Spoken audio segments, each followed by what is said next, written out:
You haven't lost until you stop getting up. You are holding this book because some part of you is tired of falling. Maybe you lost a job, a relationship, a dream, or just your sense of direction. That heavy feeling in your chest is not the end of your story, even if it screams otherwise. Most people think losing means failing once, twice, or 10 times. But the real loss only happens when you decide to stay on the ground for good.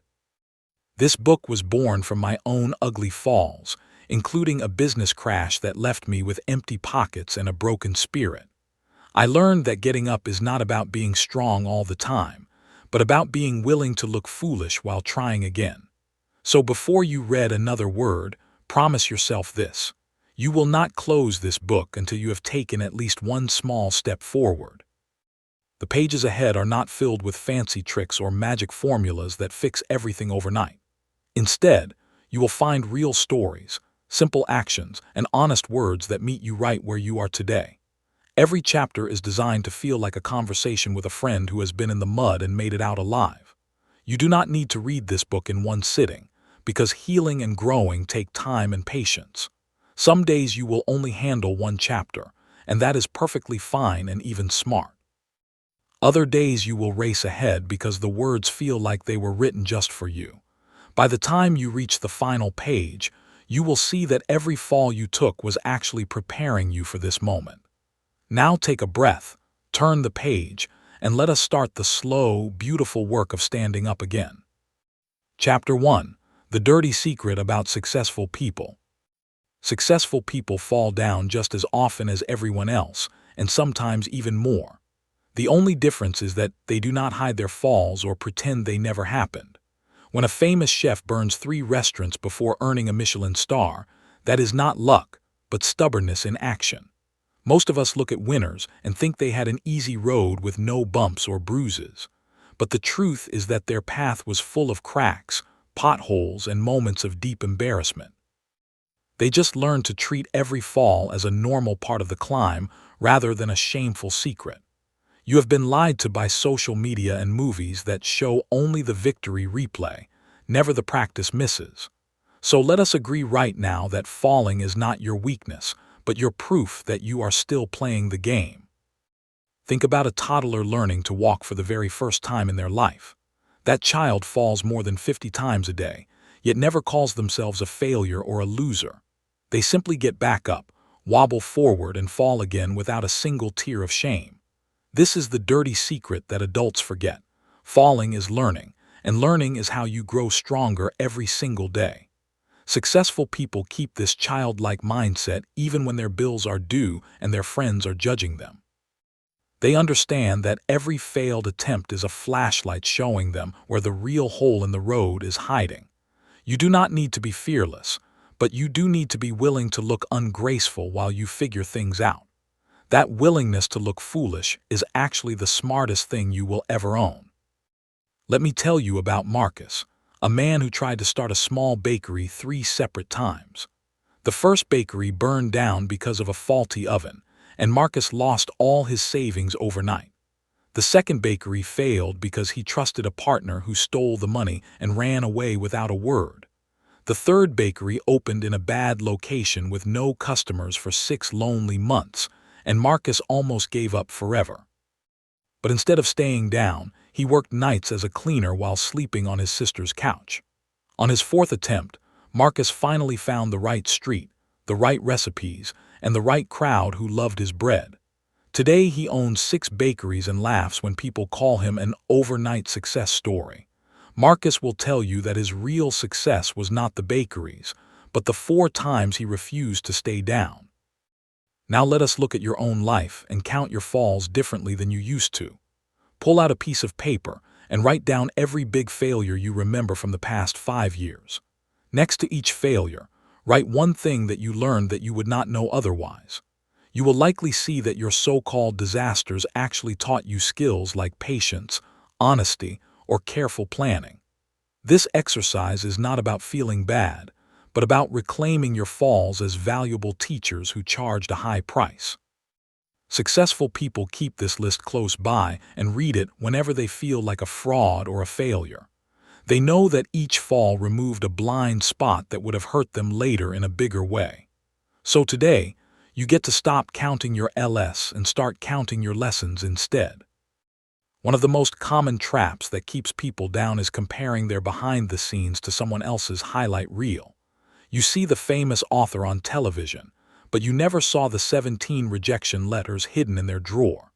You watch the athlete win a gold medal, but you did not watch them lose the championship twice in a row before that win. This comparison trap makes you feel like you are the only person who keeps stumbling and struggling every single week. But the truth is that every successful person has a graveyard of failed projects, broken relationships, and embarrassing moments. They simply chose to stop hiding those graveyards and started using them as fuel for their next try. You can do the same thing starting today by sharing one old failure with a friend you trust. That small act of honesty will break the shame and remind you that nobody climbs a mountain without slipping. Your homework for this chapter is simple but powerful, and it will take less than 10 minutes. Find a quiet spot where you will not be interrupted and set a timer on your phone for 5 minutes. During those 5 minutes, write down every single fall you can remember without judging yourself at all. Do not filter, do not edit, and do not try to make the list look pretty or short. When the timer goes off, read the list out loud to yourself and say this sentence afterward. These are not my failures, these are my teachers. Then fold the paper and keep it somewhere safe, like inside this book or inside your drawer. Every time you feel like giving up in the future, pull out that paper and remind yourself how much you have already survived. That list is your trophy, not your shame, and it proves that you have been getting up your whole life. Chapter 2. Stop keeping score with the wrong numbers. Most people wake up every morning and start counting their losses before they even brush their teeth. They count how much money they do not have, how many friends they lost, or how many times they tried and failed. This habit of keeping score with the wrong numbers is like trying to measure how tall you are with a kitchen scale. It simply does not work, and it leaves you feeling broken and hopeless before the day even starts. You have been trained by school, by parents, and by society to see only the zeros and the errors. But the real numbers that matter are the ones that measure your effort, your courage, and your stubbornness. Today we are going to throw away the old scoreboard and build a new one that actually tells the truth. This new scoreboard will show you that you are winning more than you ever realized. Imagine for a moment that you are playing a video game where you lose a life every time you fail a level. Most people would quit that game after losing 3 or 4 lives in a row without any reward. But what if the game gave you experience points for every failed attempt, even when you lose a life? Those experience points slowly add up until your character becomes stronger, faster, and smarter than anyone who never failed at all. This is exactly how real life works, but nobody explains it to you in school or at your job. Every time you try and fall, you gain invisible experience points in patience, creativity, and emotional strength. The problem is that you are only counting the visible losses and ignoring the invisible gains that matter most. So let us fix your scoreboard today and start counting the numbers that actually predict your future success. Think about a scientist who runs an experiment that fails 400 times before finding the right formula. Nobody calls that scientist a failure, because everyone understands that failed experiments are part of the process. But when you fail at your own small business, your art, or your relationships, you call yourself a loser and a fraud. This double standard is unfair, and it keeps millions of talented people stuck on the ground forever. You have every right to be as patient with yourself as a scientist is with their laboratory work. The only difference is that scientists write down every failure, study it, and then change one small thing for the next try. You can become the scientist of your own life by keeping a simple log of every attempt you make. That log will show you that you are not failing.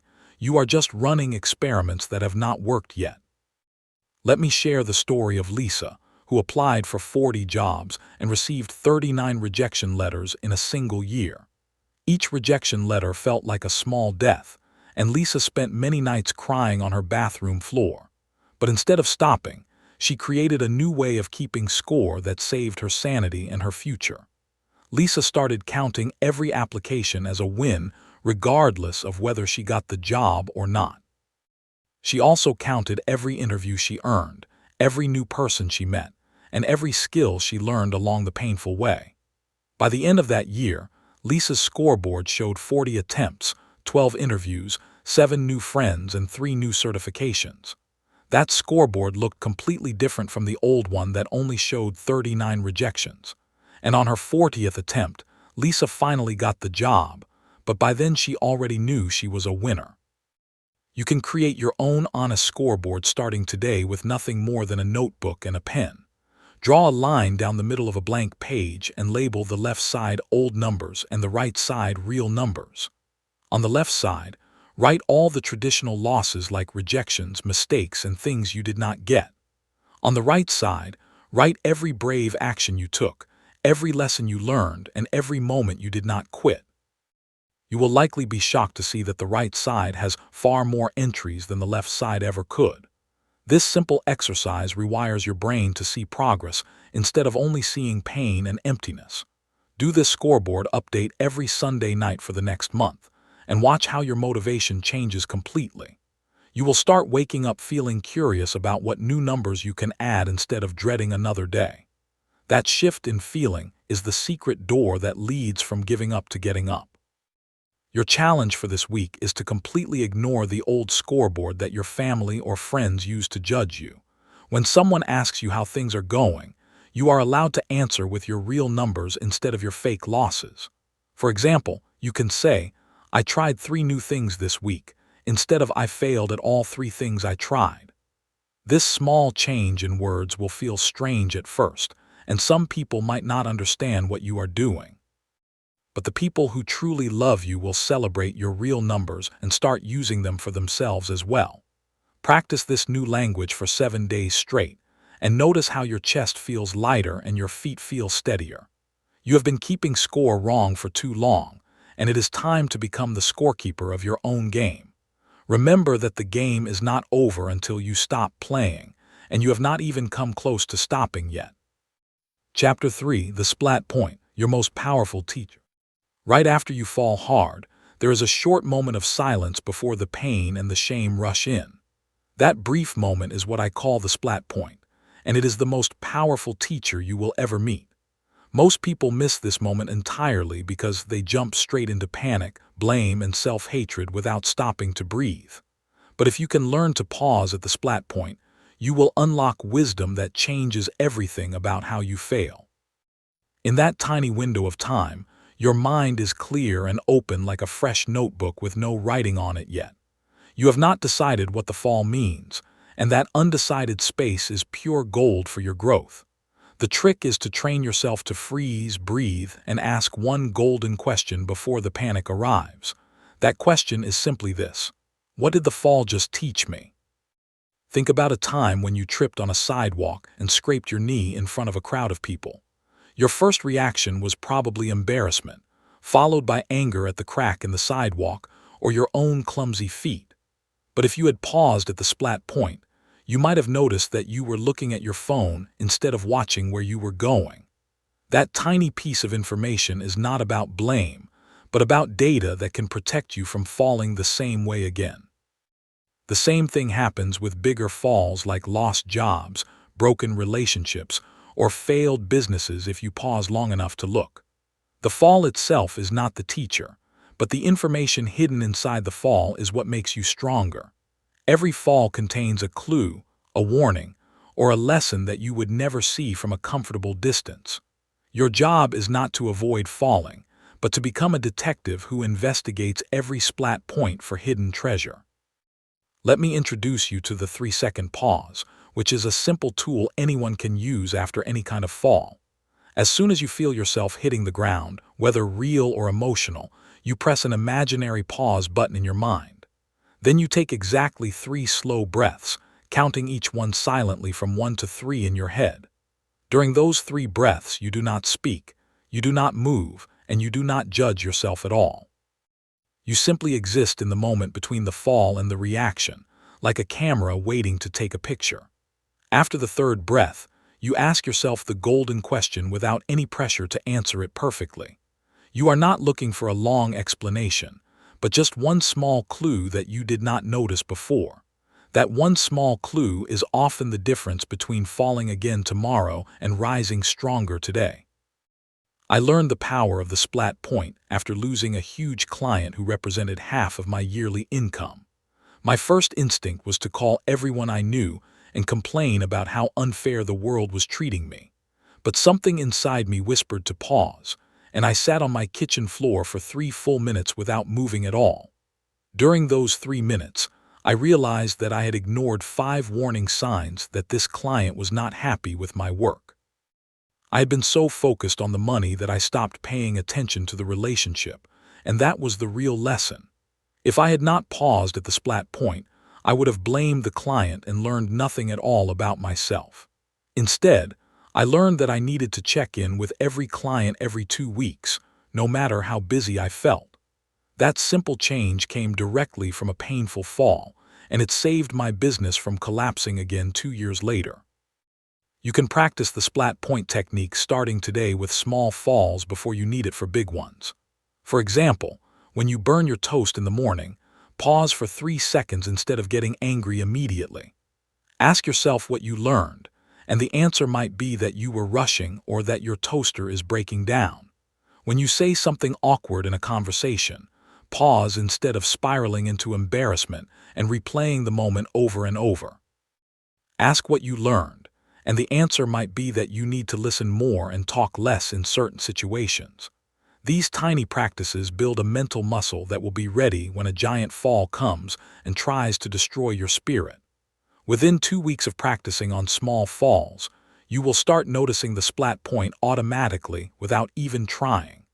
Your brain will learn that falling is not an emergency, but simply a moment that contains useful information.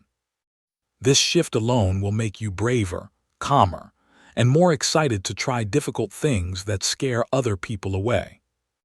Your assignment for this chapter is to catch yourself at the Splat point at least 3 times before our next reading session. Carry a small notebook or use your phone to write down each fall and the one lesson you discovered during the 3-second pause. Do not judge the lesson as too small or too silly, because small lessons add up to massive changes over time. One person learned that they fall when they are hungry, so they started eating before making big decisions. Another person learned that they fall when they are tired, so they started sleeping more and pushing less at midnight. These tiny discoveries feel stupidly simple, but simple does not mean weak or unimportant in any way. The most powerful changes in life are usually the simplest ones that you have been ignoring for years. So go ahead and trip, spill, mess up, and fail on purpose this week, because each fall is a paid lesson. You have already paid for these lessons with your pain, so you might as well collect the wisdom that belongs to you. Chapter 4. The Comparison Trap: Why Your Neighbor's Highlight Reel is a Lie. You have a trap in your pocket right now, and it buzzes and glows and shows you everyone else's best moments all day long. That trap is your phone, and it is filled with carefully edited photos, proud announcements, and humble brags from every person you know. Nobody posts a picture of themselves crying in the car after a terrible day at work or fighting with their partner at midnight. Nobody uploads a video of their bank account during a bad month or their child having a meltdown in the grocery store. What you see on social media is not real life, but a museum of highlights where every ugly moment has been swept under the rug. Yet your brain forgets this truth and starts comparing your messy, complicated, normal life to those shiny fake versions. This comparison trap is one of the fastest ways to feel like a failure and stay down on the ground forever. Today we are going to name this trap, understand it, and build a wall between you and its lies. Think about the most beautiful house you have ever seen on Instagram with the perfect garden and the expensive furniture inside. What you did not see was the debt that family is drowning in, the fights they had about that renovation, or the loneliness they feel behind closed doors. The same thing happens when you see someone's vacation photos, engagement announcement, or promotion celebration posted online. Every single one of those happy moments is real, but they are not the whole story of that person's life. Behind every highlight reel, there is a blooper reel filled with failures, fears, and quiet struggles that nobody photographs. When you compare your blooper reel to someone else's highlight reel, you are not being fair to yourself at all. It is like comparing your worst haircut to someone else's best photograph taken on their luckiest day. This unfair game will never end well for you, and it will keep you feeling small and defeated for years. Let me tell you about a woman named Priya who deleted her social media apps for 30 days as an experiment. Priya had been feeling hopeless because all her friends seemed to be buying houses, having bobbies, and traveling to beautiful places. Every scroll made her feel more behind, more alone, and more convinced that she was the only one who was struggling. During her 30 days away, Priya started calling her friends instead of watching their stories online. To her shock, every single friend opened up about their own struggles with debt, health problems, family drama, and secret fears. One friend who posted perfect vacation photos had actually lost her job and was hiding it from everyone except Priya. Another friend who showed off a new car was sleeping on a mattress on the floor because he could not afford furniture after the purchase. Priya realized that her friends were not lying, but they were only showing the tiny, beautiful cracks in a very messy wall. After those 30 days, Priya returned to social media but never compared herself again, because she finally knew the full truth. You can escape the comparison trap without deleting all your apps or moving to a cabin in the woods forever. The first step is to remind yourself every single time you open an app that what you see is not the full picture. Say this sentence out loud before you scroll. I am watching a movie, not a documentary, and movies leave out the boring, sad parts. The second step is to unfollow anyone who consistently makes you feel smaller, uglier, or more behind in your life. You do not owe these people your attention, and they will never know or care that you stopped following their posts. Protecting your mental health is more important than being polite to every person you met at a party 5 years ago. The third step is to follow people who post about their real struggles, their failures, and their honest, messy journeys instead of fake perfection. There are thousands of brave creators online who share their falls openly and make you feel less alone in your own falls. Fill your feed with those honest voices, and watch how the comparison trap loses its power over your heart. Another powerful tool against comparison is what I call the reverse highlight reel, and it takes only 5 minutes to make. Take out a piece of paper and write down 3 things that went wrong for you this week that you would never post online. Then write down 3 things that you secretly suspect might be going wrong for someone else who looks perfect on social media. This exercise is not about being mean or wishing bad things on other people, but about remembering reality. Everyone has dirty dishes in their sink, everyone has bills that worry them, and everyone has moments of deep doubt and fear. When you acknowledge this shared human messiness, you stop feeling like a broken alien and start feeling like a normal person. The comparison trap only works when you believe you are the only one who is struggling and hiding it from the world. Once you realize that almost everyone is struggling and hiding it, the trap simply disappears like morning fog in the sunlight. You are not behind, you are not broken, and you are not the only one who feels like falling apart some days. Your challenge for this week is to conduct a 3-day social media experiment that will change your brain chemistry for the better. For 3 days, you will only use social media for 30 minutes total each day. Set a timer and stop exactly when it rings. During those 30 minutes, you will actively notice every time you feel a pang of jealousy, shame, or feeling behind. When you feel that pang, you will say out loud, "That is a highlight reel, and I am comparing my behind the scenes to it." At the end of the 3 days, write down how your anxiety levels changed and whether you felt more motivated or less motivated than before. Most people who try this experiment report feeling lighter, braver, and more excited about their own unique path forward. You are not supposed to live someone else's life, and you are not supposed to measure yourself against someone else's measurements. The only person you should compare yourself to is the person you were yesterday, last month, or last year. If that person is getting up more often now, then you are winning the only game that actually matters in this short, beautiful life. Chapter 5. The 5-second kneel, a ridiculously small win. When you are lying on the floor of your life, the idea of standing up tall can feel impossible and terrifying. Your brain sees the whole journey from the ground to your feet, and it wants to give up before starting. That is why you need to forget about standing up completely and focus on something much smaller instead. I call this tiny move the 5-second kneel, and it is the smallest win you can possibly get. Instead of trying to jump to your feet like a superhero, you simply shift your body onto your knees for 5 seconds. That is it. Nothing more, nothing less, and no dramatic music is required for this move. Once you are on your knees, you have already broken the spell of staying down, and your body remembers that movement is possible. This ridiculous little win sounds too simple to work, but simple things are often the most powerful tools we ignore. Think about a time when you felt so tired that you could not even imagine finishing all your work for the day. The thought of the whole list made you want to crawl into bed and never come out again. But then you told yourself to just open your laptop, just for 2 minutes, without any pressure to actually work.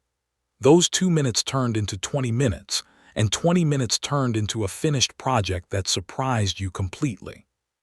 The 5-second kneel works exactly the same way, because it tricks your brain into starting without fear. Your brain is afraid of the massive task called getting back up after a huge failure. But your brain is not afraid of a tiny, 5-second task that sounds almost laughably easy to complete.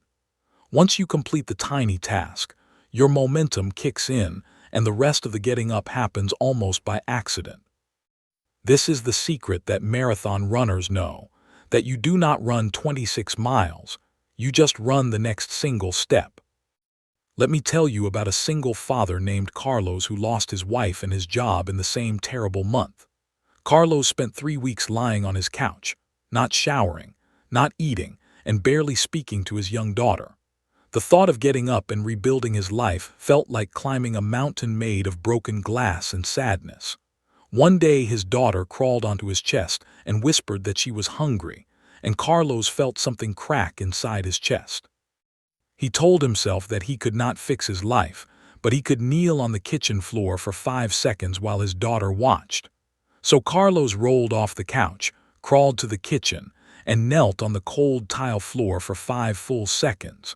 From his knees, he slowly reached up, opened a cabinet, and pulled out a box of cereal for his daughter.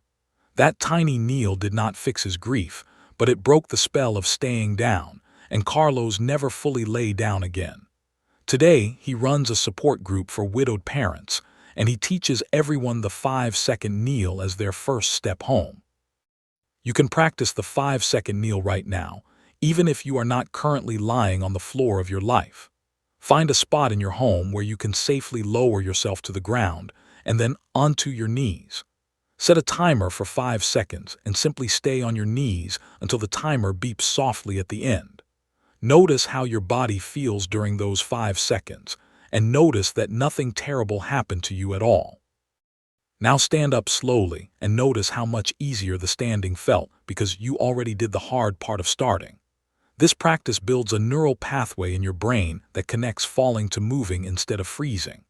Every time you rehearse the 5-second kneel, your brain gets faster at choosing action over paralysis when a real fall happens. You are essentially building an emergency exit door in your mind that opens automatically when shame tries to lock you down. This door will save your life one day, and it all starts with 5 seconds on your knees. The most beautiful part of the 5-second kneel is that it works even when you have no motivation, no hope, and no energy left at all. You do not need to believe in yourself, feel positive, or see a bright future to complete this tiny action. You just need to move your body from flat to kneeling, which requires almost no physical or emotional strength. This is why the 5-second kneel is the perfect tool for your darkest days when nothing else seems possible. Motivation is a feeling that comes and goes like the weather, but action is a choice you can make in any storm. By choosing the tiny action of kneeling, you generate a small spark of evidence that you are not completely broken. That spark can then light a small fire of hope, and that small fire can eventually become a blaze of full recovery. Never underestimate the power of a ridiculously small win, because small wins are how every comeback in history began its journey. Your homework for this chapter is to design your own personal 5-second kneel that fits your specific situation and body. If kneeling is hard on your knees, you can modify the move to sitting up from lying down instead of kneeling. The principle is the same, which is to choose the smallest possible movement that breaks the pattern of staying down. Write down your modified move on a sticky note and place it somewhere you will see it every morning. Practice your move 3 times a day for the next 7 days, even when you are feeling perfectly fine and happy. This daily practice is not silly or unnecessary, but it is like a fire drill that prepares you for the real emergency. When the real fall comes and you feel like dying, your body will remember the drill and do the move automatically. That automatic response could be the difference between a week on the floor and a 5-second recovery that saves your whole future. You have not lost until you stop getting up, and getting up can start with something as small as a kneel. Chapter 6: Bandaging Your Own Knees, a self-talk script for the broken. The words you say to yourself after a fall are either medicine that heals you or poison that kills your spirit slowly. Most people choose poison without even realizing it, because self-hatred has become a habit that feels almost comfortable. You might call yourself stupid, worthless, or a failure without thinking twice about the damage those words cause. Imagine if you spoke to a dear friend the way you speak to yourself after you make a mistake. Your friend would cry, and you would feel ashamed of being so cruel to someone you love. But somehow you believe that you deserve the cruelty while other people deserve kindness and understanding. This double standard is not fair, and it is one of the biggest reasons people stay down after a fall. Today you will learn a new self-talk script that bandages your wounds instead of pouring salt into them. Think about a child who falls off their bike and scrapes their knee badly on the rough pavement. A good parent does not scream at the child for being clumsy or tell them that they will never learn to ride. Instead, the parent kneels down, gives a hug, and says soft words that calm the child's fear and shame. The parent might say, "You are okay. Falls happen to everyone, and you were so brave to try." Then the parent cleans the wound, puts on a bandage, and encourages the child to try again when they feel ready. You deserve to be that good parent to yourself, especially after a fall that leaves your spirit bleeding and bruised. The script you use matters enormously, because your brain believes whatever you tell it repeatedly over time. If you constantly tell yourself that you are a failure, your brain will find evidence to prove you right every single day. But if you tell yourself that you are learning, your brain will find evidence of growth and progress hiding in every fall. Here is a simple self-talk script that you can memorize and use immediately after any kind of fall or mistake. The script has 3 parts, and each part takes less than 10 seconds to say out loud to yourself. Part 1 is the pause. I just fell, and that is okay because falling is part of trying new things. Part 2 is the truth. This fall does not make me a failure, it makes me a person who is brave enough to play the game. Part 3 is the action. I'm going to breathe 3 times, and then I will look for one small lesson hidden in this fall. Say these 3 parts out loud even if you do not believe them yet, because belief follows action, not the other way around. Your brain will resist at first, because your old self-talk habits have deep grooves carved over many years. But each time you use the new script, you carve a new groove that slowly becomes the default path for your thoughts. Within a few weeks, the kind script will feel more natural than the cruel one, and your falls will hurt less as a result. Let me share the story of David, who talked to himself so cruelly that he almost ended his own life after a business failure. David called himself every name you can imagine, from idiot to loser to waste of space, all day long for months. He believed that harsh self-talk would motivate him to work harder and never fail again, but the opposite happened instead. The harsh words made him feel so worthless that he stopped trying at all, because why would a loser bother trying? A therapist finally gave David the simple script above and made him record it on his phone as a voice memo. David played the memo every morning and every night, and he forced himself to say the words out loud after every small mistake. At first he felt foolish and fake, like an actor reading lines from a bad movie script that he did not believe. But after 3 weeks, David noticed that his inner voice had softened without him even trying to change it. The cruel names faded away, and in their place grew a quiet, steady voice that said, "You fell, but you are still here, and that is enough." David rebuilt his business slowly, but more importantly, he rebuilt his relationship with the most important person in his life, himself. You can customize this self-talk script to fit your personality, your struggles, and the specific falls you face most often. Some people prefer shorter phrases that they can repeat like a calming chant or a protective spell. For example, you might say, "Fall is data, not identity," or "This hurts, but I am still whole," whenever you feel shame rising. Other people prefer longer, warmer scripts that feel like a letter from a loving friend who believes in them. You can write your own script on an index card and keep it in your wallet or taped to your bathroom mirror. Read the script out loud every morning before you check your phone or start your daily routine. Reading it out loud is important because your ears hearing your own voice creates a stronger memory than silent reading. Over time, your brain will start using the script automatically without you having to pull out the card at all. You will be walking down the street, trip on a crack, and hear your own voice inside your head saying, "I just fell, and that is okay." That voice will become your best friend, your coach, and your protector on the hardest days of your life. Your challenge for this week is to catch yourself every time you use poison self-talk and immediately replace it with medicine. Carry a small notebook or use a notes app to track how many times you catch yourself being cruel to yourself each day. Do not feel ashamed of the high number, because awareness is the first step and you are finally waking up. Each time you catch a cruel thought, stop whatever you are doing and say the 3-part script out loud immediately. You might be in a public place, so whisper it if you need to, but do not skip saying the words with your voice. At the end of each day, write down one kind thing you said to yourself that felt surprisingly true or helpful. Over 7 days, you will likely notice the cruel thoughts becoming quieter and less frequent than before. You will also notice that falls hurt less and recovery happens faster because you are not adding shame on top of pain. Remember that you are not broken, you are not too much, and you are not a lost cause no matter what your old inner voice said. You are simply a human being who is learning to bandage your own knees, and that is one of the bravest things anyone can ever learn to do. Chapter 7. Finding your wall crew, the right people to reach for. Not every person in your life deserves a front row seat to your struggle, your falls, and your messy recovery process. Some people will secretly enjoy watching you fail because your failure makes them feel better about their own hidden insecurities.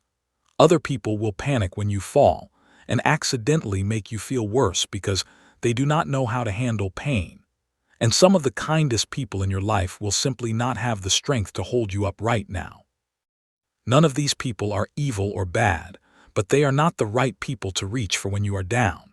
You need what I call your wall crew, a small group of people who can be your wall to lean on without collapsing.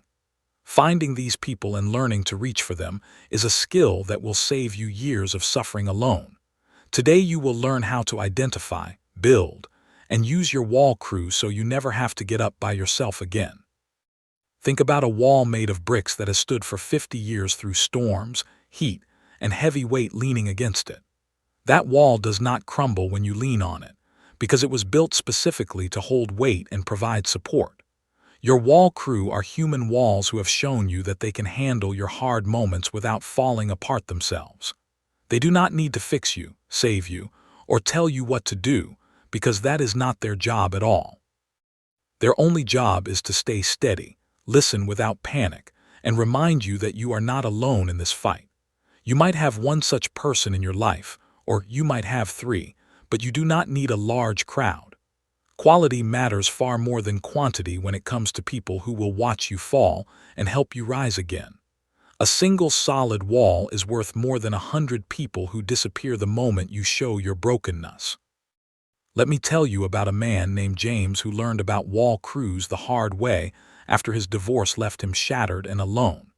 James had over 800 friends on social media, but when he posted about his pain, only 2 people showed up at his door. One was his old college roommate who drove 4 hours just to sit in silence and watch a movie with James. The other was his younger sister who called every single morning to ask if he had eaten breakfast yet that day. Those 2 people did not give James advice, money, or magical solutions to fix his broken heart. They simply stayed present, showed up consistently, and never once made James feel like a burden or a bother. James realized that those 2 people were his true wall crew, and the other 798 people were just spectators. He stopped wasting energy trying to impress the spectators and poured all his love into his tiny, mighty crew instead. That small shift saved James from drowning in his grief and helped him rebuild a life that was actually happier than his marriage had ever been. You can start building your wall crew today by doing a simple audit of everyone currently in your life. Write down every person you would call if you lost your job, got sick, or felt like giving up completely. Next to each name, write down whether that person has actually shown up for you in the past when you were struggling. Be honest with yourself, because past behavior is the best predictor of future support when things get hard. Remove anyone who has a pattern of making your pain about themselves, offering unsolicited advice, or disappearing when you need them most. You are not being mean or ungrateful by removing these names. You are simply being realistic about who can hold your weight. The remaining names are your potential wall crew, and your job now is to nurture those relationships with care and honesty. Send each person a simple message that says, "I am building my support team, and I would be honored if you would be on it." Once you have identified your wall crew, you need to learn how to actually reach for them when you are falling down. Most people wait until they are completely broken before asking for help, which is like waiting until a house is on fire before buying smoke alarms. You should practice reaching for your wall crew during small struggles so it feels natural during big emergencies. For example, call a crew member when you have a bad day at work, not just when you lose your entire job. Send a text when you feel lonely, not just when you feel like you cannot survive another hour alone. The more you practice asking for small amounts of support, the easier it becomes to ask for bigger support when you truly need it. Your wall crew wants to help you, but they cannot read your mind, so you must use your words to let them in.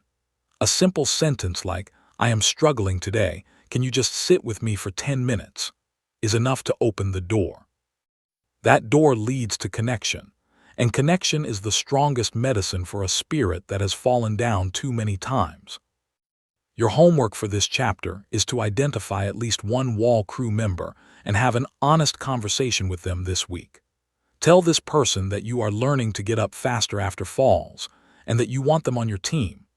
Ask them if they are willing to receive a check-in text from you every day for the next 2 weeks. That check-in text can be as simple as a single emoji that means, "I am okay," or "I need to talk." You are not asking this person to solve your problems, fix your life, or carry your emotional weight forever. You are simply asking them to be a witness to your journey, which is a much lighter request that most friends can handle. If the person says yes, thank them genuinely and set up a simple system that works for both of your schedules. If the person says no or seems uncomfortable, thank them for their honesty and move on to someone else on your list. Not everyone is meant to be on your wall crew, and that is perfectly fine and not personal at all. The right people will feel honored that you chose them, and they will show up when you need them most. Chapter 8. The Dirty Dozen, 12 Tiny Comebacks You Can Do Today. You do not need a perfect plan, $1,000,000, or 6 months of therapy to start getting back up today. All you need is one small action that proves to yourself that you are still alive and still fighting. I have collected 12 tiny comebacks that are so small and simple that you have no excuse not to try them. I call these the dirty dozen because they are not pretty or impressive, but they get the job done every single time. Each comeback takes less than 5 minutes and requires almost no money, skill, or motivation to complete. The goal is not to fix your whole life in one afternoon, because that is impossible and would only make you feel worse. The goal is to generate one small spark of momentum that leads to another spark, and then another, and then another. By the end of this chapter, you will have 12 weapons in your pocket for the days when getting up feels impossible. The first tiny comeback is to make your bed as soon as you stand up in the morning, no matter how you feel inside. This action takes 60 seconds, and it gives you an immediate win before you have even brushed your teeth. Your brain receives a small hit of dopamine, the chemical that makes you feel motivated and capable of doing more things. A made bed also removes a visual reminder of mess and chaos from your bedroom environment. The second tiny comeback is to wash your face with cold water for 30 seconds, even if you do not shower that day. Cold water wakes up your nervous system and shocks your brain out of its foggy, stuck state. The third tiny comeback is to step outside your front door and stand in the sun for 2 full minutes. Sunlight on your skin changes your brain chemistry and fights the darkness that tries to keep you down. These first 3 comebacks take less than 5 minutes combined, and they will change the entire shape of your morning. The fourth tiny comeback is to write down 3 things you did right yesterday, no matter how small they seem to you. You might write, "I got out of bed," or "I answered one text," or "I did not yell at anyone today." The fifth tiny comeback is to send one honest text to a friend saying exactly how you feel without filtering it first. The text can be as simple as, "I am having a rough day and I wanted to tell someone about it." The sixth tiny comeback is to drink a full glass of water because dehydration makes depression and anxiety much worse than you realize. Your brain is mostly water, and a dehydrated brain thinks slower, feels darker, and gives up more easily. The seventh tiny comeback is to put on real clothes instead of staying in your pajamas all day long. Changing your clothes changes your psychology because your brain associates pajamas with sleeping and giving up. These 4 comebacks target your body because your body is the fastest pathway to changing your emotional state completely. The 8th tiny comeback is to pick up one piece of trash from your floor and throw it away immediately.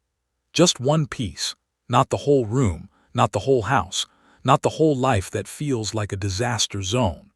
The 9th tiny comeback is to open a window and let fresh air move through your space for 5 minutes. Stale air traps stale feelings, while moving air reminds your brain that change is possible and happening right now. The 10th tiny comeback is to stretch your arms above your head as high as they can reach for 10 full seconds.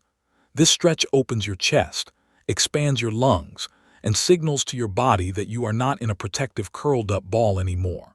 The 11th tiny comeback is to say out loud, "I am still here," and that is a victory I will not ignore. Your ears hearing your own voice is more powerful than any thought that stays trapped inside your head. The 12th and final tiny comeback is to close your eyes and take 10 slow breaths, counting each one from 1 to 10. By the time you reach 10, your heart rate will have slowed, and your panic will have loosened its grip on your throat. Let me tell you about a young woman named Tasha who used the dirty dozen to climb out of the deepest hole of her life. Tasha had lost her grandmother, her job, and her apartment all in the same horrible month. She spent 2 weeks in her car, not eating, not speaking, and not believing that anything could ever get better. On day 15, Tasha remembered reading about the dirty dozen in an old blog post she had saved on her phone. She decided to try just one comeback, which was making her car seat as flat and organized as she could manage. That small action led to washing her face with a bottle of water, which led to stepping outside the car into the sunlight. Tasha did not complete all 12 comebacks that day, but she completed 3, and that was enough to feel a tiny shift. The next day she completed 5, and the day after that she completed 8, and by the end of the week she had done all 12. Tasha did not fix her life in a week, but she proved to herself that she was not dead yet, and that proof became her fuel. Today, Tasha has a new apartment, a new job, and a framed list of the dirty dozen hanging on her wall as a reminder of her comeback. Your assignment for this chapter is to complete all 12 comebacks within the next 7 days, but not all at once. Pick 3 comebacks to try on day 1, 3 different ones on day 2, and so on until you finish the full list. You are allowed to do the comebacks in any order, and you are allowed to repeat your favorites as many times as you want. Keep a simple checklist on your phone or on paper and put a check mark next to each comeback you complete. Do not judge yourself if you miss a day or if a comeback feels silly or useless to you at first. The power of the dirty dozen comes from repetition, not from perfection or from any single magical action. After 7 days, look back at your checklist and notice how many small actions you took despite feeling down or stuck. Each checkmark is physical proof that you have not lost, because you kept getting up in small but real ways. You can use this list for the rest of your life on any bad day, any hard week, or any month that tries to break your spirit. The dirty dozen are your emergency kit, your first aid box, and your 12 best friends when no one else shows up. Chapter 9. The Rubber Band Rule, Why You Must Stretch Before Every Rise. Imagine a rubber band that has been sitting in a drawer for 10 years without ever being stretched or used at all. When you finally pull that rubber band, it snaps immediately because it lost its flexibility long ago. The same thing happens to human beings who avoid pain, struggle, and discomfort for too many years in a row. You become brittle, fragile, and likely to break completely when a real fall finally comes for you. But a rubber band that gets stretched a little bit every day becomes stronger, more flexible, and harder to break over time. This is the rubber band rule, and it will change how you think about pain and preparation forever. You do not need to seek out massive suffering or dangerous challenges to build your flexibility. You just need to practice small stretches every single day so that your spirit stays loose and ready for anything. Think about how athletes train their bodies to handle the stress of competition without falling apart completely. They do not show up to the championship game without months of small, painful practices that slowly build their endurance. Each practice is a small stretch that hurts a little bit, but that small hurt makes the big game hurt less when it finally arrives. The same principle applies to emotional and mental falls, because your brain also needs practice to handle stress gracefully. If you avoid every small discomfort, you will crumble under the first big discomfort that life throws your way. But if you regularly choose small discomforts, your brain learns that discomfort is not an emergency, just a signal to adjust. You become like a bamboo tree that bends in the storm instead of an oak tree that snaps in the wind. The rubber band rule is not about becoming numb or ignoring your pain, but about building a flexible relationship with struggle. Let me give you some examples of small daily stretches that will build your emotional rubber band over time. You could take a cold shower for the last 30 seconds of your normal warm shower every morning. You could have a difficult conversation that you have been avoiding instead of waiting until the problem explodes. You could try a new hobby where you are terrible at first, like drawing, dancing, or singing in front of other people. You could wake up 1 hour earlier than usual and sit in silence without your phone or any distractions around you. You could say no to a request that you normally say yes to, just to practice disappointing someone without falling apart. You could eat a meal without any screens, just sitting with your own thoughts and feelings for 15 whole minutes. Each of these actions feels uncomfortable, but none of them will kill you or destroy your life forever.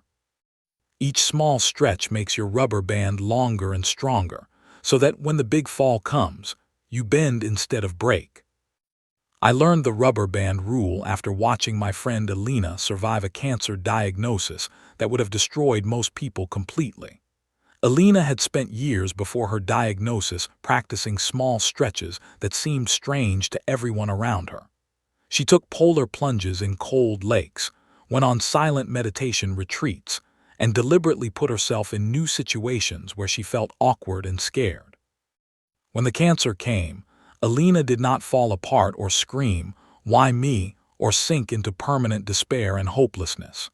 Instead, she treated the cancer as the biggest stretch of her life, just like the cold lakes and the silent retreats had prepared her to do. She told me that the treatments hurt terribly, but the pain felt familiar because she had practiced discomfort for so many years. Her rubber band was so flexible that the cancer could not snap her, even though it tried its hardest to break her spirit. Alina is cancer-free today, and she still does her daily stretches because she knows that life will send another storm eventually. She is not afraid of falling anymore, because she knows that stretching has made her almost impossible to break. You can start applying the rubber band rule today by choosing one small stretch to practice every single morning. Do not wait for motivation or for the perfect moment, because those things will never arrive on their own schedule. Pick your stretch the night before and put a reminder on your phone that will pop up right after you wake up.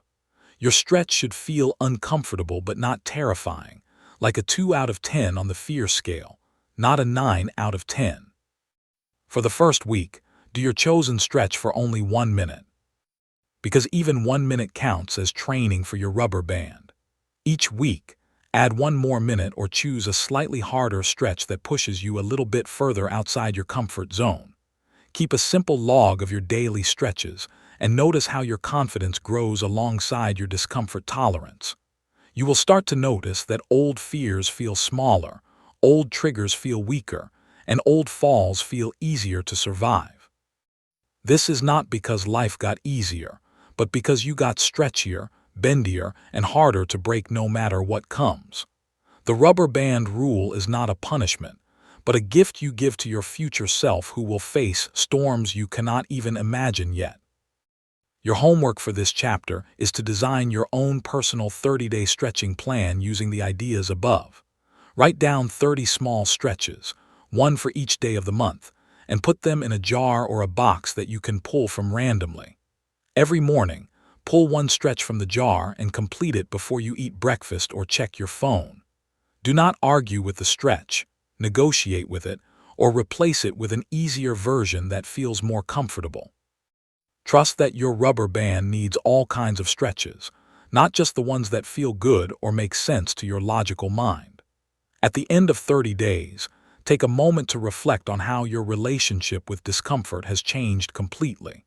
You will likely notice that things that used to scare you now feel like small, interesting challenges instead of terrifying monsters.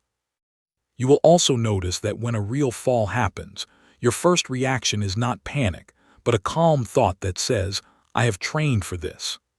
That calm thought is the sound of a rubber band that has been stretched so many times that it no longer fears the pull. And that is the sound of someone who has not lost, because they are ready for anything.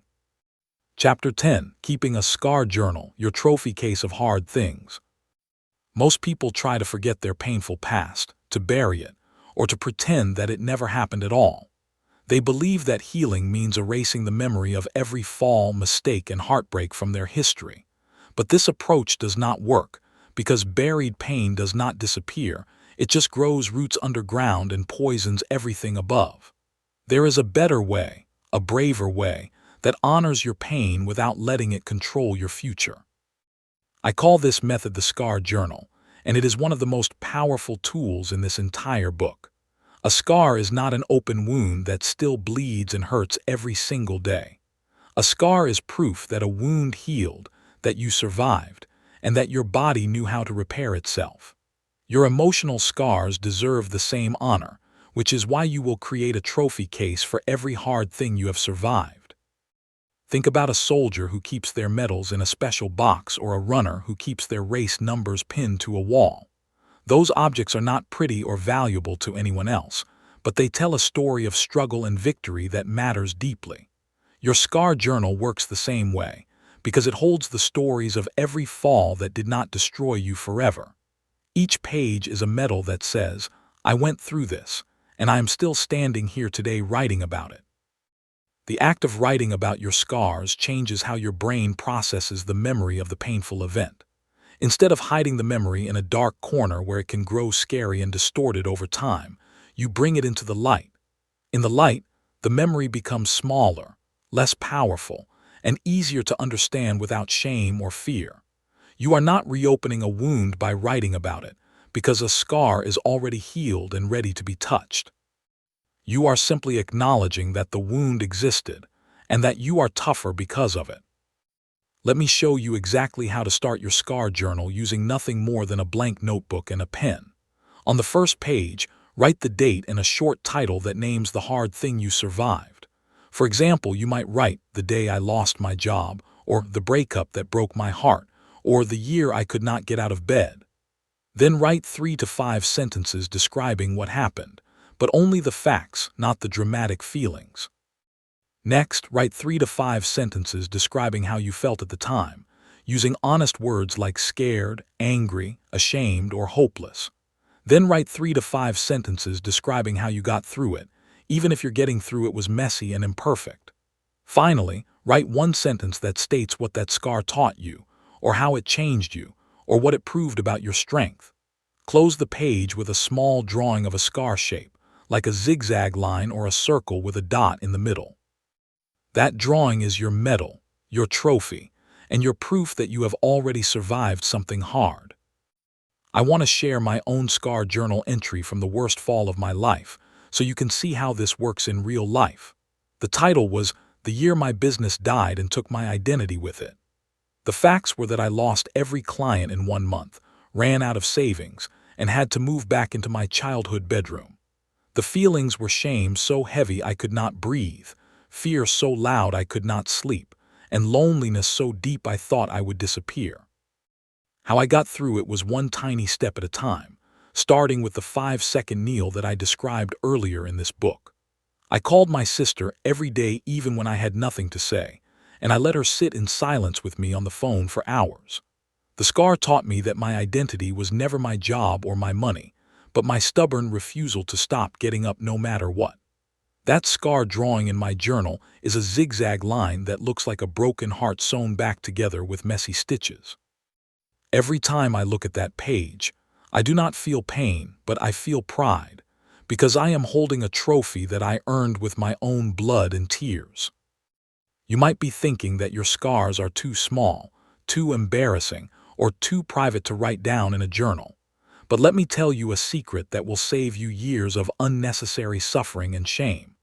There is no such thing as a scar that is too small, because small scars are the foundation upon which big healing is built. The person who writes about losing a pet is practicing for the day they might lose a parent or a partner. The person who writes about failing a test is practicing for the day they might fail a business or a marriage. Every scar you document adds one more brick to the wall of evidence that you are a survivor, not a victim. Your scar journal is not for anyone else to read, judge, or compare to their own collection of hard things. You can burn it when you finish, hide it under your bed, or keep it in a locked drawer that only you can open. The power is not in showing the journal to anyone, but in the private act of telling your own story to yourself. And that act alone will shift something deep inside you, from shame to pride, from hiding to honoring, from feeling broken to knowing you are whole. Your challenge for this chapter is to write your first scar journal entry before you go to sleep tonight. Choose a scar that feels medium hard, not the most painful one, and not the least painful one either. Set a timer for 15 minutes and do not worry about perfect writing, pretty handwriting, or correct spelling at all. Just let the words come out like water from a faucet that has been turned on after being closed for too long. When the timer goes off, read what you wrote out loud to yourself in a calm, kind voice that belongs to a friend.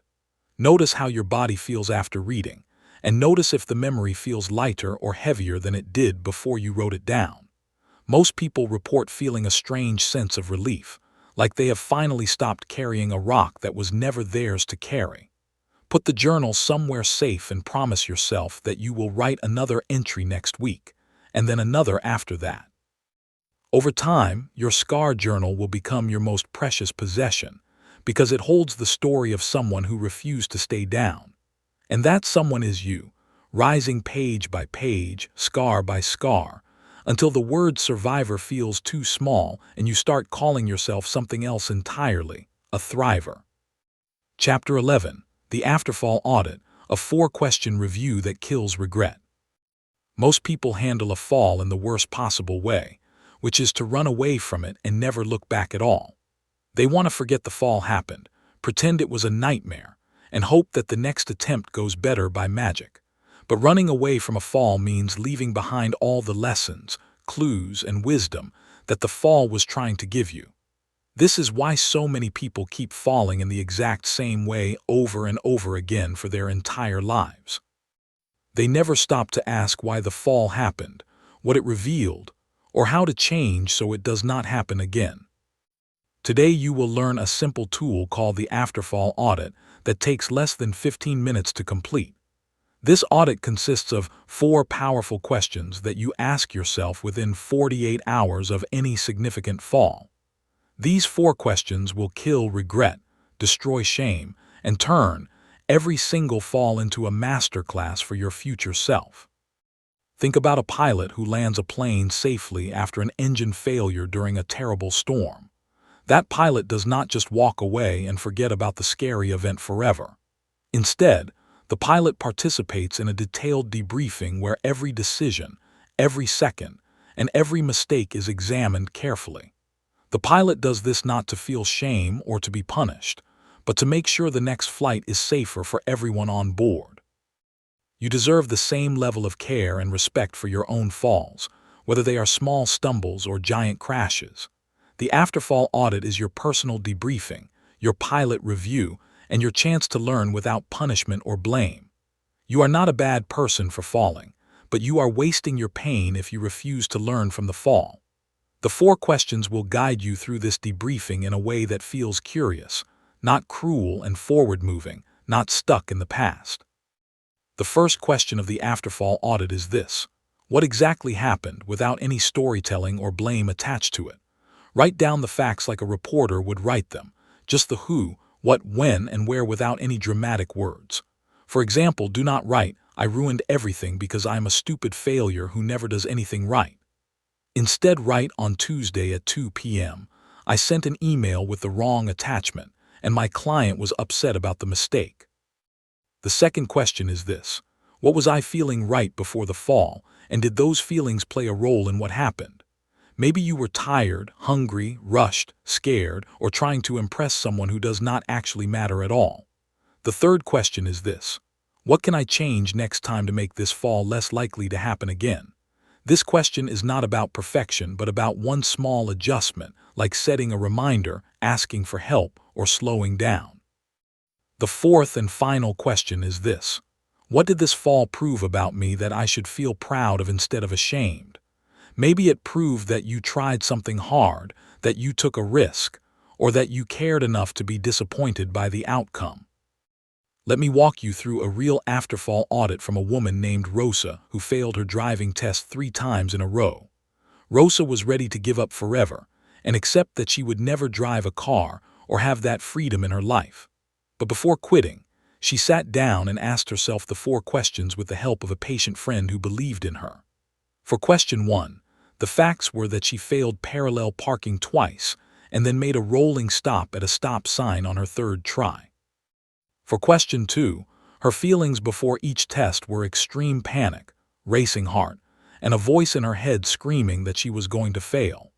For question 3, the change she could make was to practice parallel parking for 30 extra minutes every day for 2 weeks. She also decided to listen to calming music and take 5 deep breaths before starting the car for her next test. For question 4, the fall proved that Rosa was brave enough to keep showing up even when she looked foolish and felt scared. Rosa passed her 4th driving test with flying colors, and she still uses the afterfall audit for bigger challenges in her life today. The audit did not magically teach her to drive, but it stopped her from quitting and helped her see the real problems instead of just hating herself. You can perform the afterfall audit for any fall, no matter how small or how large it feels to you right now. The best time to do the audit is within 48 hours of the fall, while the memory is still fresh and clear in your mind. If you wait too long, your brain will start rewriting the story to protect your ego, and the real lessons will disappear forever.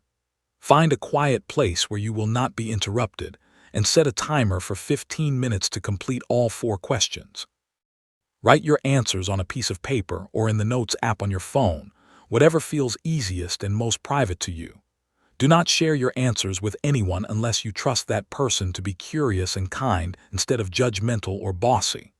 The audit is for your own growth, not for proving anything to anyone else who might be watching from the sidelines. As you write, notice if your inner voice tries to turn the audit into a shame session or a blame game against yourself. Gently remind that voice that this is a learning tool, not a punishment tool, and that you deserve to learn without being destroyed. By the end of 15 minutes, you will have a clear map of what happened, why it happened, and what to do differently next time you face a similar situation. Your homework for this chapter is to perform the afterfall audit for the most recent fall you have experienced in your life. If you cannot remember a recent fall, then think of a small mistake you made today, like burning your food or saying something awkward in a conversation. Write down the 4 questions on a single page and leave space between each question for your honest answers. Do not rush through the questions, because rushing is how you ended up in the fall in the first place. Take a full 3 minutes for each question, sitting with your thoughts and letting the real answers rise up from below the surface. When you finish, read your answers out loud and see if any pattern appears across multiple falls in your past. You might notice that you always fall when you are tired, or that you always fall when you are trying to please people who do not appreciate you. Those patterns are gold, because once you see a pattern, you can finally change it instead of being a victim to it forever. Keep your completed audit somewhere safe, and plan to review it 1 month from now to see how much you have grown since this moment. That growth is the exact opposite of regret, and it is the sound of someone who has not lost, but is learning to win. Chapter 12. When Getting Up Feels Stupid on Lonely Comebacks. There will be days when getting up feels not just hard, but genuinely stupid, pointless, and embarrassing to even try. You will look around and see no one clapping, no one watching, and no one who seems to care if you rise or stay down. Your inner voice will whisper cruel things like, "Why bother and nobody needs you, and you are just going to fall again anyway." These are the lonely comebacks, the hidden rises, the quiet stands that happen when no one is holding a camera or cheering your name. These moments separate the people who eventually win from the people who stay down forever and become bitter and small. Most motivational books skip this part because it is not exciting or inspiring to talk about the boring, lonely struggle. But I refuse to skip it, because this is where most of you will quit, and I want you to stay. This chapter is a quiet high five for the stubborn heart that keeps going when going makes no sense at all. Think about a tree growing in a dense forest where no sunlight reaches the forest floor at all. That tree does not know if it will ever touch the light, see the sky, or feel the warmth that other trees take for granted. Yet the tree keeps growing upward, millimeter by millimeter, year after silent year, without any applause or encouragement from the outside world.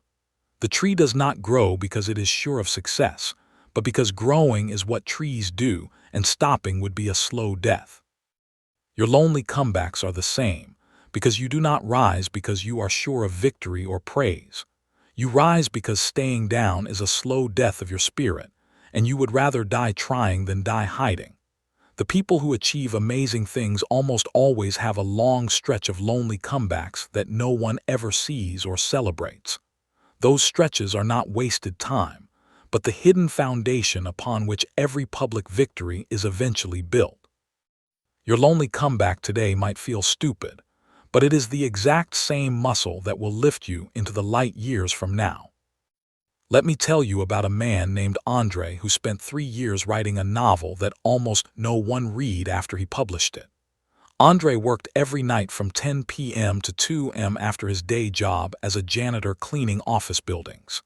He wrote 1,200 pages, deleted 800 of them, rewrote the remaining 400, and then deleted 200 more in frustration. His wife asked him why he kept writing when no publisher wanted his work and no one seemed to care at all. Andre could not explain why, but something inside him whispered that stopping would feel worse than failing, so he kept going. He self-published his novel and sold only 47 copies in the first year, mostly to friends who felt sorry for him. The 48th copy was bought by a young editor who had just lost her own job and was looking for a distraction from her pain. That editor loved the book so much that she started a small publishing company just to release Andre's work to more readers. Today, Andre has sold over 200,000 copies of that same novel, and he speaks at schools about the power of lonely comebacks. His secret was not talent or luck, but the willingness to feel stupid for 3 years while no one watched or cared. You are probably in the middle of a lonely comeback right now without even realizing it, because lonely comebacks hide in plain sight. Every time you get out of bed when you want to stay hidden, that is a lonely comeback that no one will celebrate. Every time you apply for a job after 50 rejections, that is a lonely comeback that feels embarrassing and small. Every time you go to therapy, take your medication, or apologize to someone you hurt, those are lonely comebacks. The world will not throw you a parade for these actions, and social media will not give you likes for your quiet struggles. But you need to become your own parade, your own crowd, and your own biggest fan during these lonely seasons. You need to look in the mirror and say, "I see you getting up when no one is watching, and I am so proud of you." Those words sound silly, but they are the fuel that keeps the engine running when the external applause runs out completely. The people who make it are not the ones who never felt stupid, but the ones who felt stupid and kept going anyway. One of the best tools for lonely comebacks is what I call the private victory log, which is just a notebook where you record your invisible wins. Every night before bed, write down 3 things you did that day that count as getting up, even if no one noticed them. You might write, "I got out of bed before noon," or "I sent one email I was scared to send," or "I did not cry in the meeting." These entries are not bragging, but evidence gathering, because your brain needs proof that you are not a failure. On days when getting up feels especially stupid, you open your private victory log and read the last 30 days of entries. You will see page after page of small, stubborn, lonely rises that no one celebrated but you. That log becomes your secret weapon against the voice that says nothing you do matters or makes a difference. The log proves that voice wrong, because every entry is a tiny miracle of choosing action over paralysis in the dark. You do not need 1,000,000 followers or a standing ovation to be a success in this one beautiful life. You just need to be the person who keeps the private victory log, and that person is already here, reading this sentence right now. Your challenge for this week is to start your private victory log and write in it every single night without missing a day. Do not wait for big victories, because big victories are just small victories that kept showing up for a long time. Write down things that feel almost too small to count, because those are the exact things that keep most people stuck on the ground. If you miss a day, do not shame yourself, just write, "I missed a day and I am still here," as your entry for that lost day. At the end of 7 days, read your log from start to finish and notice the person who appears on those pages. That person is not a loser, a fraud, or a waste of space, no matter what your lonely inner voice might scream. That person is a warrior who fights without an audience, runs without a finish line, and rises without a reason to believe it will work. That person is you, and you have not lost, because the game is not over until you stop adding entries to your log. So keep writing, keep rising, and keep being the stubborn fool who gets up when getting up feels stupid. That stubborn fool is the one who will still be standing when everyone else has long since sat down and given up forever. Chapter 13. The Long Game: Why Slow Rise Beats Fast Fake. Our world is addicted to fast results, instant fixes, and dramatic transformations that happen overnight or in a single weekend. Movies show the hero getting knocked down and then springing back up in the next scene, stronger and wiser than before. Social media feeds you stories of people who lost 50 pounds in 2 months or made $1 million before turning 25 years old. These stories are not lies exactly, but they leave out the boring middle, the slow part, the ugly struggle that takes most of the time. When you try to copy these fast fakes, you end up feeling worse than before because you cannot keep up with impossible standards. You try to jump from the ground to your feet in one heroic leap, and you crash even harder than your original fall. This is why the slow rise beats the fast fake every single time, in every single situation, for every single person. The slow rise is not glamorous, but it is real, and real is what actually works when you want to stay up for good. Think about a bamboo plant that grows underground for 5 full years before sending up even a single visible shoot above the soil. During those 5 years, the bamboo is building a root system so strong that it can survive storms, droughts, and animals trying to pull it out. Then, in the 6th year, the bamboo shoots up 90 feet in just 6 weeks, seeming to appear out of nowhere to the casual observer. The fast fake would be a weed that grows fast, looks pretty for a week, and then dies when the first real challenge arrives. The slow rise is the bamboo that takes forever to show progress but becomes almost impossible to kill once it finally appears. Your comebacks need to be bamboo comebacks, not weed comebacks, which means you must let go of the timeline that society gave you. You must stop checking the calendar every morning to see if you are better yet, or fixed yet, or successful yet. Those calendars are lies, and the only timeline that matters is the one where you keep showing up, day after boring day, without seeing immediate results. Let me share the story of a woman named Fatima who lost 60 pounds over 3 years, which is slower than almost any weight loss story you will see online. For the first 6 months, Fatima only lost 3 pounds, and her friends told her she was wasting her time with her slow, boring approach. But Fatima was not trying to lose weight fast, because she had tried fast diets 10 times before and gained everything back every single time. Instead, Fatima was changing one tiny habit every month, like drinking water instead of soda or walking for 10 minutes after dinner. Those tiny changes felt pointless for the first year, because the scale barely moved and her clothes fit exactly the same as before.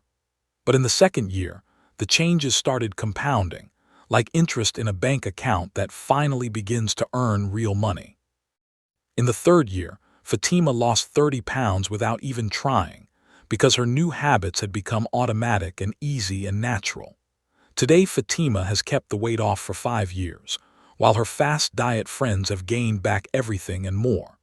Fatima won the long game because she was willing to look slow, boring, and unimpressive for years before her victory became visible to anyone else. You can apply the slow rise philosophy to any area of your life where you feel stuck or behind right now. If you want to rebuild your confidence after a breakup, do not expect to feel better in 2 weeks or even 2 months. Instead, plan for 2 years of small daily actions like journaling, therapy, exercise, and reaching out to friends when you feel lonely. If you want to start a new career after being fired, do not expect to land your dream job in the next 6 job applications you send out. Instead, plan for 2 years of learning new skills, networking slowly, and taking small freelance projects that build your portfolio piece by piece.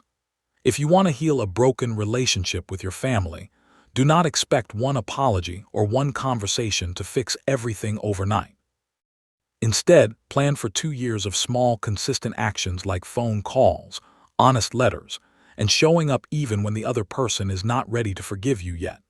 The 2-year plan sounds long and scary, but here is the secret that changes everything. Those 2 years will pass anyway, whether you are doing the slow rise or staying stuck on the ground. So you might as well spend those 2 years rising slowly than spend them falling and complaining and feeling sorry for yourself. One of the biggest enemies of the slow rise is what I call the comparison calendar, which measures your progress against other people's timelines. You see someone your age who already owns a house, and you feel like a failure because you are still renting a small apartment. You see someone who started their business after you did, but they are already making more money, and you feel embarrassed and ashamed. The comparison calendar is a liar, because you have no idea what price that person paid, or what hidden struggles they face, or what help they received. The slow rise requires you to throw away the comparison calendar and replace it with a simple question every morning. That question is not, how far am I from the finish line compared to others? That question is, Did I take one small step forward yesterday that I did not take the day before? If the answer is yes, then you are winning the only game that actually matters in the long run. If the answer is no, then today you can take that one step, and the game resets with no penalty for yesterday's misstep. This is the beauty of the slow rise, that you cannot fail permanently unless you stop playing the game entirely. And as long as you are still here, still reading, still trying, you are still in the game and the game is not over. Your homework for this chapter is to create a 2-year slow rise plan for the area of your life that feels most stuck or hopeless right now. Take out a blank piece of paper and write the date 2 years from today at the very top of the page. Then work backward, writing down what your life could look like on that date if you made tiny progress every single week. Break those 2 years into 24 monthly goals, and then break those months into weekly actions that take less than 30 minutes each.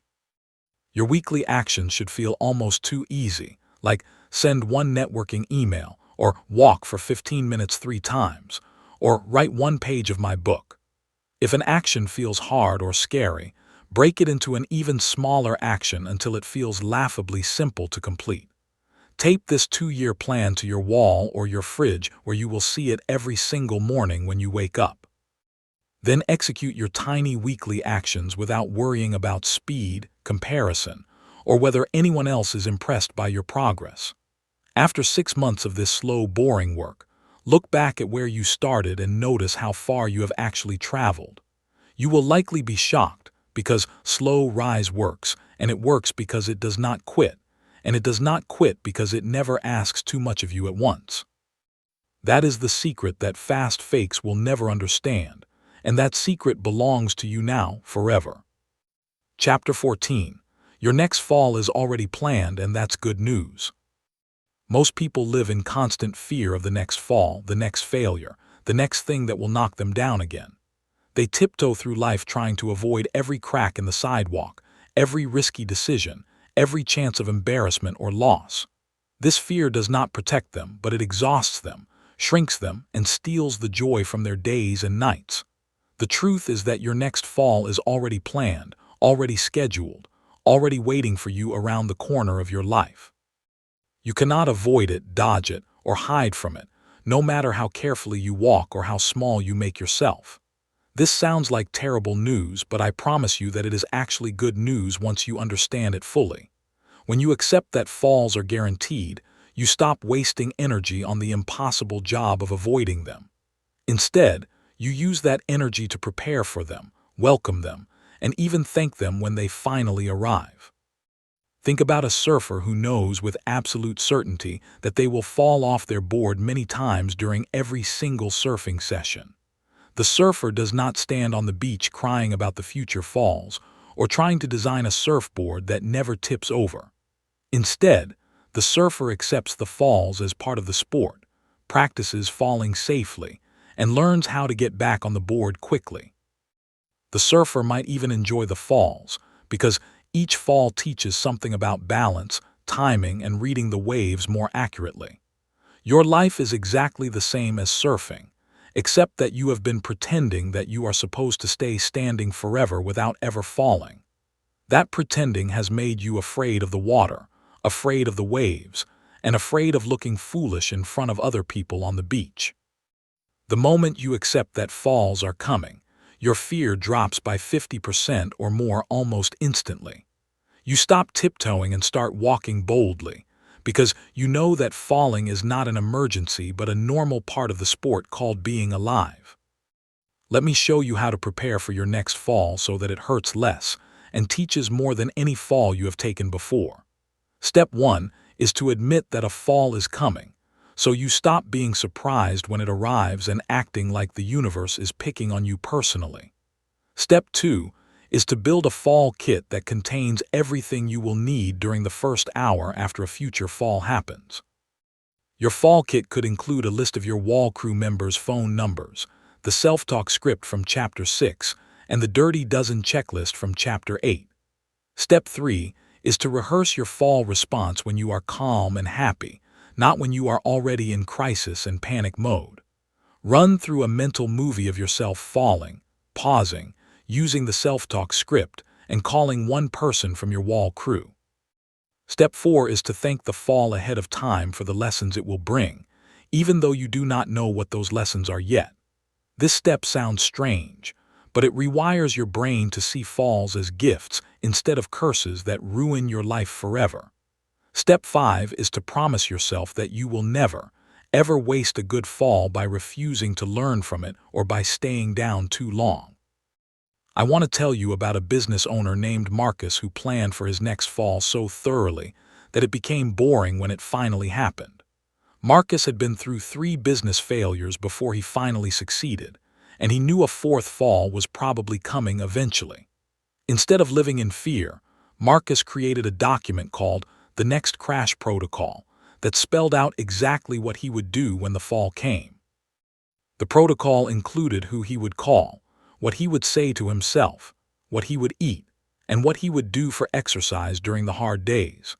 Marcus even set aside a small emergency fund specifically for the emotional costs of the next fall, like therapy and takeout food and comfy blankets.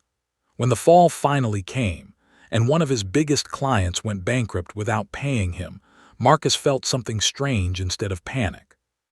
He felt calm, prepared, and almost bored, because he had rehearsed this moment so many times that it felt familiar and manageable. Marcus followed his protocol, got through the fall in a week instead of a month, and bounced back faster than anyone in his industry had ever seen. His competitors asked him how he stayed so calm, and Marcus smiled and said, "I planned for this fall 3 years ago, and it finally showed up." You can start planning for your next fall today by answering a few simple questions without fear or superstition. What is the most likely fall that could happen in your life in the next 6 months or year? Write it down without flinching, because numbing it takes away its power to surprise and terrify you. Who are the 3 people you would call within the first hour of that fall happening? Write their names down, and then ask them if they would be willing to be on your emergency call list. What is the one self-talk script you would use to stop the spiral of shame and blame after that fall? Write it on an index card and keep it in your wallet so it is always with you. What is the smallest possible action you could take in the first 5 minutes after that fall? Plan that action now, whether it is drinking water, stepping outside, or sending a one-word text to a friend. By answering these questions in advance, you are not manifesting a fall or making it more likely to happen. You are simply being a responsible adult who knows that life is unpredictable and that preparation is not fear, but wisdom. The most successful, happiest, most resilient people on this planet all share this one habit of planning for falls. They know that falls are coming, and they know that being ready is the difference between a bad week and a ruined year. Your homework for this chapter is to create your own personal fall kit and keep it somewhere you can reach it easily at any moment. Your fall kit can be a physical box, a folder on your phone, or a note pinned to your wall, whatever works for your life and your habits. Inside the kit, put the self-talk script, the wall crew list, the dirty dozen checklist, and the afterfall audit questions. Also put something that brings you comfort, like a photo of a person you love, a quote that makes you feel strong, or a small object that reminds you of a past victory. Review your fall kit every Sunday night for the next month, reading each item out loud to yourself as a form of mental rehearsal. This weekly review will take less than 5 minutes, but it will build a neural pathway that fires automatically when the real fall arrives. When you finally take your next fall, and you will reach for your kit without even thinking about it. And in that moment, you will feel something you have never felt before during a fall: calm, prepared, and almost curious to see what this fall will teach you. That feeling is the feeling of someone who has not lost, because losing only happens when you stop getting up, and you are just getting started. Your next fall is already planned, and that is good news, because it means you can finally stop being afraid and start being ready. Chapter 15. The Risen Life: How to Become the Person Others Lean On. There comes a moment in every comeback story when the person who was falling becomes the person who catches others. You have spent this whole book learning how to get up, how to stay up, and how to fall better when falling is unavoidable. But there is a final level that most people never reach, because they stop once their own pain is gone and their own life is stable again. The final level is called the risen life, and it is when you take everything you learned from your falls and use it to help someone else rise. You become the wall that someone else leans on, the voice that tells someone else to keep going, and the proof that getting up is possible. This does not mean you have to become a therapist, a coach, or a professional helper if those roles do not fit your personality. It simply means that you stop hiding your scars and start showing them to people who are still bleeding and afraid. Your scars become a map that helps other people find their way out of the darkness they are trapped inside. This is not just noble or kind, but it is actually the best way to make sure you never fall and stay down again yourself. Think about a firefighter who has survived many fires and learned many lessons about how to stay safe in dangerous situations. That firefighter does not keep those lessons secret or use them only for personal benefit and private safety. Instead, the firefighter teaches new firefighters, shares hard-won wisdom, and stands ready to pull someone out of a burning building. Your emotional and spiritual falls have made you a firefighter of the soul, whether you realize it or not yet. You know what it feels like to want to give up, to hate yourself, to believe that nothing will ever get better again. Those feelings are your fire, and surviving them is your certification, your degree, your license to help other people who are still burning. You do not need to have perfect answers or a flawless life to be helpful to someone who is struggling. In fact, your imperfections and your ongoing struggles make you more helpful, because you are relatable and real instead of fake and untouchable. The risen life is not about being above everyone else, but about being right next to them, with your hand extended and your heart open.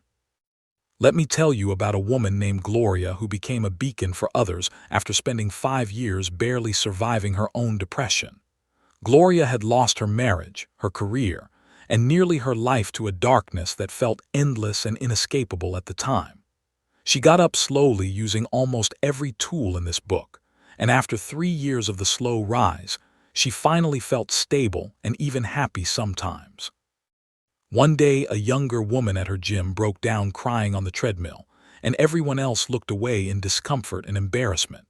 Gloria walked over, sat on the floor next to the crying woman, and said nothing at all for 5 full minutes.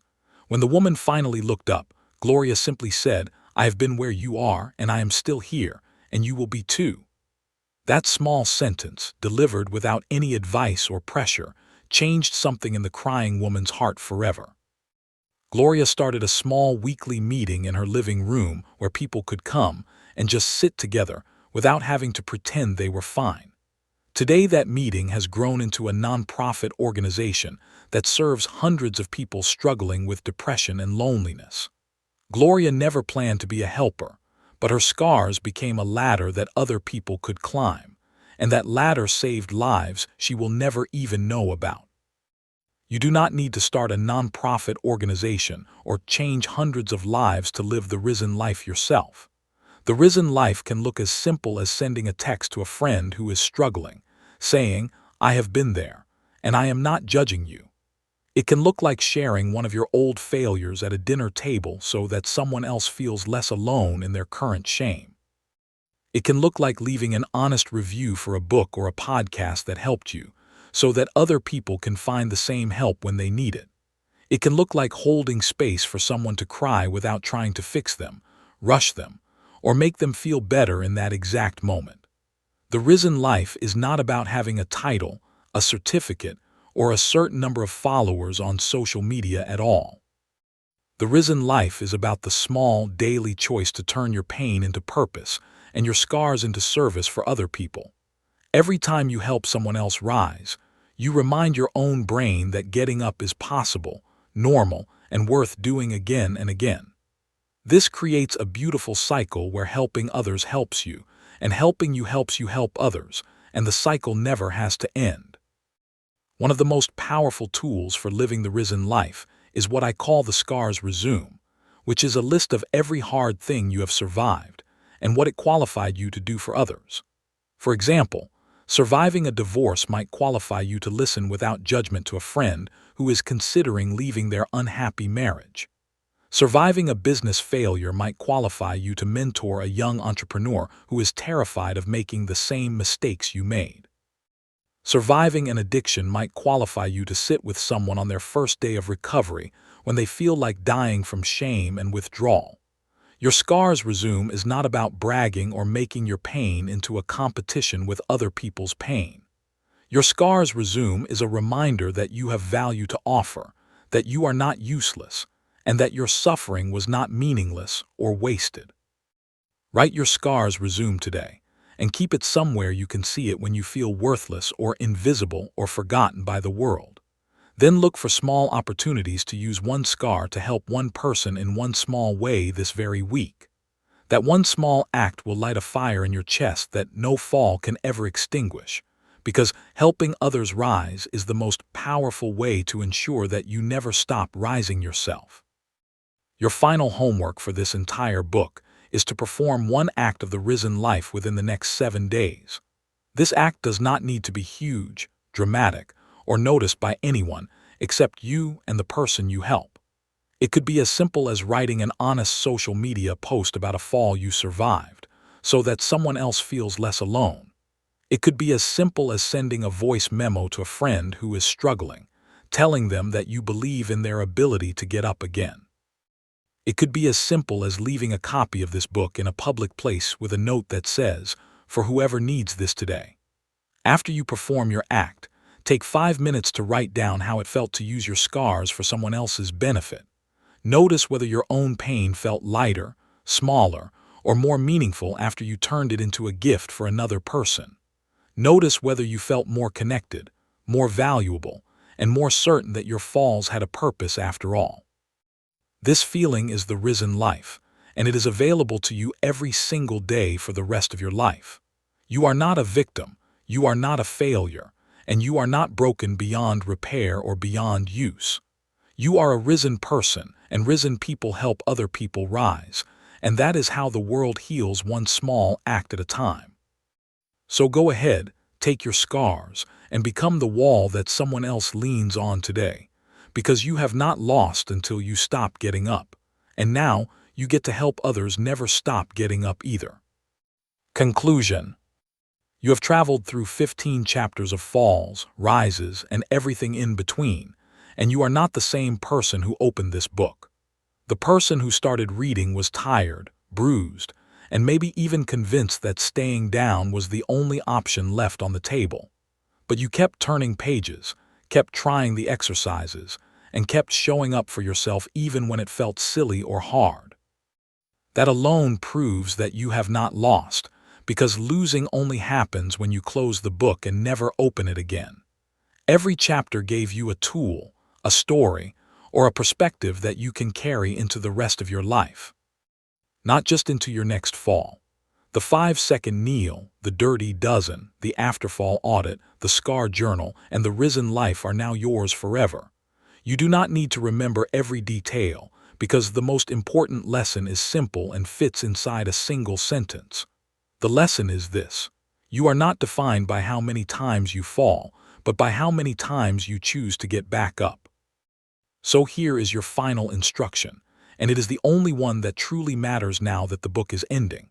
Close your eyes for 10 seconds and picture the very next fall that life will send your way, because it is coming whether you are ready or not. Now open your eyes and say out loud the title of this book, because those words are now your armor and your anthem. You haven't lost until you stop getting up. Say it again, louder this time, and let the sound fill the room and your chest and your bones. You will fall again, maybe tomorrow, maybe next week, maybe 10 minutes from now.